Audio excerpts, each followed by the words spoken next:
मशाली सारख्या झगडणाऱ्या माझ्या शिवसैनिक बांधवांनो, भगिनींनो, माता, मला कळतच नाही हे जरा एक मिनिट मला कळत नाहीये ते गद्दारांना आणि आपल्या विरोधकांना तर कळणं अशक्य. आज आपल्या गद्दारी झाले, तुम्ही मेहनतीने निवडून दिलेला खासदार फोडलाय, विकला गेलाय, तरी देखील शिवसैनिक खचायला तयार नाही. ते काय तरी काय नेमकं ही शक्ती कोणती आहे? जे बाळासाहेबांनी आपल्या धमन्यांमध्ये मराठी माणसाचं आणि हिंदुत्वाचं भगव्या विचाराचं रक्त टाकलेलं आहे, त्याची ही शक्ती आहे. आणि ही शक्ती भाड्याने किंवा ठोक्याने मिळत नाही, ती जन्मजात असावी लागते. त्याच्यासाठी आधी घराण्याचा इतिहास लागतो. गद्दारांच्या घराण्याला हे जमणंच शक्य नाहीये. त्यांच्याकडे स्वतःचे असं काहीच नाहीये. मी इथे येण्याच्या आधी भांडुपला गेलो होतो, तिकडे तर विराट आणखी ह्याच्यापेक्षाही मोठी गर्दी होती, म्हणजे इकडे सुद्धा आहेच. आणि तिथे मी म्हटलं की काय होतं की स्वतःचं असं काहीतरी लागतं. आता मला प्रश्न असा पडलाय, यांची दाढी तरी स्वतः उगवते का ती सुद्धा भाड्याची आहे? आणि काय सांगता येईल, नाटक कंपनी आहे, असेल गुळगुळीत आणि भाड्याची दाढी लावून फिरत असतील खाजवायला. काहीतरी खाजवायला पाहिजे ना, काहीच नसलं तर खाजवणार काय? ही अशी सगळी माणसं बघितल्यानंतर संजय, आता तू जे म्हणाला की लोक म्हणतात तुला तू शिव्या देतो, अरे समर्थ रामदासांनी सांगितलं की ज्याला जी भाषा समजते त्याला त्याच भाषेत बोलायचं. आता पण आपण कोणाला देणार का शिव्या? आपण शिव्या देणार आहोत का? एवढी सभ्य माणसं आपण. आमचं काय म्हणणं आहे, आमच्या नादी लागू नका. शिवसैनिक स्वतंत्र कोणाच्या वाटेला जात नाही आणि हा शिवसेना प्रमुखांचा आदेश आहे. एक तर कोणी कोणाच्या अंगावर जायचं नाही, पण तुमच्या अंगावर जर कोणी आला तर त्याला आडवा केल्याशिवाय सोडायचं नाही. आता ती वेळ आलेली आहे. मी महाराष्ट्रभर म्हणजे जिथे जिथे हे गद्दार किंवा विकाऊ खासदार झाले तिथे स्वतः जातोय. आजपासून मी सुरुवात केली. पुढचा शनिवार रविवार मी ग्रामीण भागात जाणार आहे आणि माझं कर्तव्य आहे की तुमच्या सगळ्यांची आणि ज्यांनी ज्यांनी माझ्यावरती विश्वास ठेवून या गद्दारांना मत दिलं होतं त्यांची माफी मागावी.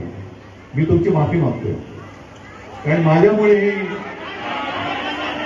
ही जबाबदारी माझी आहे. कारण मी उमेदवार दिल्यानंतर त्याची पार्श्वभूमी माहिती होती, कुठून कसा उड्या मारत आलाय. तरी पण मी म्हटल्यानंतर तुम्ही विचार केला नाही, तुम्ही रक्ताचं पाणी केलं.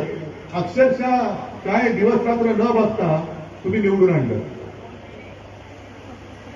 म्हणजे जो अडगणीत पडला होता त्याला मोठा केला.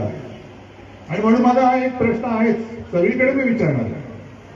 एक तर ही जी ईशान्य मुंबई जागा आहे ही भारतीय जनता पक्षाबरोबरच्या युतीत कधी आपल्याकडे नव्हती. आपण खेचून घेतली. कारण तुम्ही सगळेजण जेव्हा मला भेटायचा त्यावेळेला शिवसेना प्रमुखांना सांगायचा, नंतर मला सांगायला लागला की साहेब आपली ताकद आहे, आपल्यामुळे भाजप जिंकतोय, हे तुम्ही सांगायचं. आणि मग कर्मधर्म संयोगाने युती त्यांनी दगाबाजी केली. आपण महाविकास आघाडी केली आणि महाविकास आघाडी पहिल्या दिवसापासून आपण ही जागा आपल्याकडे घेतली.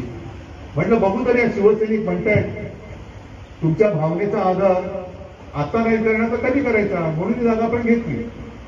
आणि तुम्ही पराक्रम केला. म्हणजे मोदींची लाट देशात होती, राम मंदिराची लाट होती, तरी सुद्धा तुम्ही हा त्यांच्याकडचा असलेला मतदारसंघ हा तुम्ही जिंकून दिलात, जिंकलात. हे केवढं मोठा पराक्रम तुम्ही केला, मोठा पराक्रम आहे. म्हणजे 19 सालापर्यंत जे म्हणत होते की तुमचं काय, तुमचे खासदार मोदींच्या चेहऱ्यावरती जिंकतात, नाही, मोदींचा चेहरा नसताना केवळ आणि केवळ शिवसेना प्रमुखांचा चेहरा बघून तुम्ही प्रयत्नांची पराकाष्ठा केली, पराक्रम केला आणि भाजपचा परंपरागत असलेला मतदारसंघ तुम्ही आपल्याकडे खेचून घेतला, जिंकून घेतला. मग आता माझा सारा प्रश्न आहे, आज हा जो विकाऊ खासदार गेलाय तिकडे, त्याच्या हिंमत असेल तर राजीनामा देऊन त्यांनी लढून दाखवलं इकडनं आणि भारतीय जनता पक्षाने जाहीर करायचं या मिंदेकडे गेलं तरी चालेल, ही जागा आम्ही त्याच्यासाठी त्याला देतो. करते भाजप जाईल, कारण त्यांचा हा मतदारसंघ आहे. हा, आता त्याने असं ठरवलं असेल त्यांच्या वरच्या लोकांनी की महाराष्ट्र भाजप आता मिंदे सेनेमध्ये गद्दार सेनेत विलीन करायचा, तर मी काही करू शकत नाही. कारण करू शकतात, ज्या पद्धतीने त्यांचं काम चाललेलं आहे, अगदी आपल्या मुख्यमंत्र्यांची सुद्धा त्यांनी गोष्टी करून ठेवल्या असं आतली बातमी आहे. मुख्यमंत्री सुद्धा हतबल आहेत. कारण काय झालंय, आपल्याबरोबर युती होती तेव्हा भाजपचे किती खासदार होते, 21 का 22. युती तोडल्यानंतर किती झाले, आपले पण 9 झाले, त्यांचे पण 9 झाले आणि या गद्दाराचे 7 आले. आता आपले जर का तिकडे गेले तर मुख्यमंत्र्यापेक्षा मोठा कोण झाला, गाडी कोणाची मोठी झाली. मग उद्या जर का दिल्लीने आदेश दिला ते काय चालणार नाही, त्याचे खासदार जास्त आहेत, जा त्याच्या घरी जाऊन धुळीमांडी करतील की नाही. मग निष्ठावंत भाजपवाल्यांनी काय करायचं, हेच करायचं, धुळीमांडी करायची. म्हणून मी इथे सुद्धा कोण असतील भाजपवाले किंवा या टीव्ही चॅनल मधून वगैरे बघत असतील की अरे तुम्ही तुमच्या मनाला विचारा, तुमच्या मनाला विचारा तुम्ही काय करताय. गद्दारांच्या घरी तुम्ही धुळीभांडी करताय, त्यांच्या दाड्या पुरवळताय, यासाठी तुम्ही तुमच्या कुटुंबाकडे दुर्लक्ष करून भाजप वाढवलं. चोऱ्या तर करावं लागतात, कारण मी म्हटलं ना, यांना राजकारणामध्ये पोरच होत नाही, राजकारणामध्ये पोर होत नाही म्हणून दुसऱ्यांची चोरावी लागतात. आमच्याकडे तसं नाहीये, तुम्ही निवडणुका घ्या, मी साध्या शिवसैनिकाला उभा करेन आणि तुमच्या मदतीने जाऊन निवडून.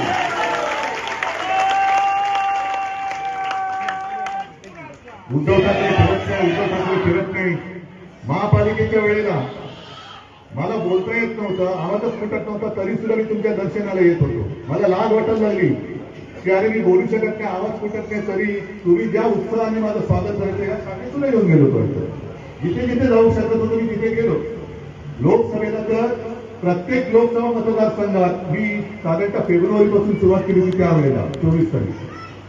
आणि प्रत्येक म्हणजे इथे जास्त मला घ्यावे लागले नाही, तर तुम्ही आज समर्थ आहात.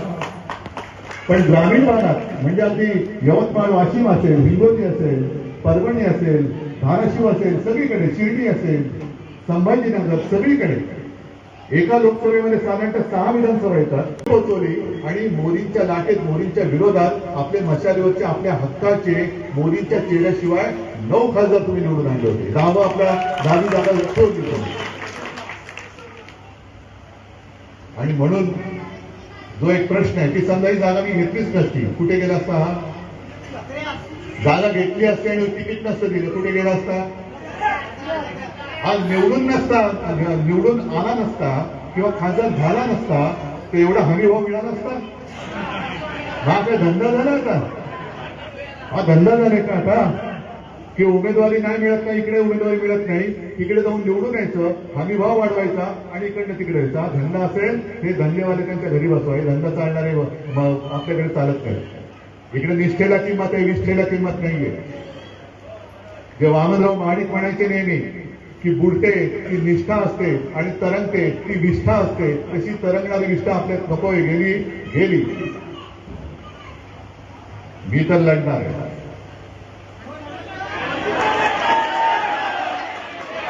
मी नाही थांबू शकत, मी लढतोय, तुमच्यासाठी लढतोय. आज शिवसेना का खतम करायला निघाले, कारण यांना महाराष्ट्र गिरायचं आहे. जे काल मी मगाच्या सभेत बोललो, एका उपऱ्याने सांगितलं की कोण शिवसेना प्रमुख. अरे उपरायच तू, ही शिवसेना भूमिपुत्रांच्या न्याय हक्कासाठी शिवसेना प्रमुखांनी जन्माला घातली का, कारण उपऱ्यांचं अतिक्रमण होत होतं. त्या शिवसेनेचं नेतृत्व एक उपरा माणूस ठरवणार, हे मान्य आहे तुम्हाला. आणि मग जे तिकडे गद्दार गेले त्यानंतर हे मान्य आहे का, अरे काय करताय तुम्ही, हे बाळासाहेबांचे विचार आहे. भूमिपुत्रांच्या न्याय हक्कासाठी, मराठी माणसाच्या न्याय हक्कासाठी लढणाऱ्या शिवसेनेचा विजय असतो, ही आपली पहिली घोषणा. आणि त्या संघटनेचं प्रमुख कोण असावं हे बाहेरचा माणूस ठरवतोय आणि हा तिकडे त्याचे तर्क करतोय. हे बाळासाहेबांचे विचार. ताट मारेने सांगायला पाहिजे कधी मी आज सांगतोय की हिंदू हृदय सम्राट एकमेव शिवसेना प्रमुख बाळासाहेब ठाकरे होते, दुसरा कोणी होऊ शकत नाही. शिवसेना प्रमुख सुद्धा एकमेव हिंदू हृदय सम्राट बाळासाहेब ठाकरे, दुसरा शिवसेना प्रमुख होणे नाही. आणि म्हणून मी ज्या वेळेला पक्षाची जबाबदारी स्वीकारली तेव्हा शिवसेना प्रमुख पद मी शिवसेना प्रमुख स्वतःला म्हणत नाही, मी म्हटलं पक्षप्रमुख म्हणा. पण शिवसेना प्रमुख म्हणल्यानंतर एकच व्यक्ती, दुसरे कोणी हे सोम्या गोम्या सगळी लोक भाजपमध्ये चालतात. कोण आता भाजपचा अध्यक्ष माहिती का? नाव माहिती कोणालाच माहित नाही. हे कोणी कोणाचं काही चालतं. म्हणजे एक दिवस असा येईल की भाजपचा अध्यक्ष काँग्रेसमधून आलेला सुद्धा होईल. काँग्रेस मुक्त भारत पण काँग्रेस युक्त भाजप. सगळे भाजपवाले काँग्रेसवाले तिकडे जाऊन बसतील, भाजपचा ताबा घेतील, यांना काय सत्ता मिळते. हे असं नाही चालणार. आज जी तुमच्या मनामध्ये आणि हृदयामध्ये आग भडकलेली आहे ती पुढची निवडणूक जिंकेपर्यंत कायम राहिली पाहिजे. नुकतंय आता नकोय गद्दाराचं करायचं काय, खाली डोकं नाही, तुमचे हात आणि पाय हे निवडणुकीच्या तयारीला लागले पाहिजे. आजपासून निवडणूक कधी होऊ दे, आपण आव्हान देतोय. आव्हान स्वीकारणारा मर्द असतो, गद्दार असू शकत नाही. त्याच्यामुळे मला माहिती आहे की गद्दार हे आव्हान स्वीकारणार नाही. गद्दार हे आव्हान स्वीकारणार नाही. पुढचे 3 वर्ष तुम्हाला ही आग मशाल धगधगती ठेवावी लागेल. ठेवायची तयारी आहे. हे सतत जे काही चाललेलं आहे की निवडून आलं की फोड, निवडून आलं की फोड, ही एकदा जी काही चुकी मानसिकतेची आणि विकाऊ वृत्तीची माणसं असतील ती विकली जातात, ती गेली तरी चालतील. पण जोपर्यंत त्यांना मोठी करणारी माझी निष्ठावंत शिवसेना प्रमुखांचे मावळे माझ्या सोबत आहेत तोपर्यंत मला यांची कोणाची पर्वा नाही. CEN न्यूज, देश प्रदेश की ताजा तरीन खबरों के लिए CEN न्यूज को सब्सक्राइब करें और रहें पल पल की खबर से हर पल बाखबर.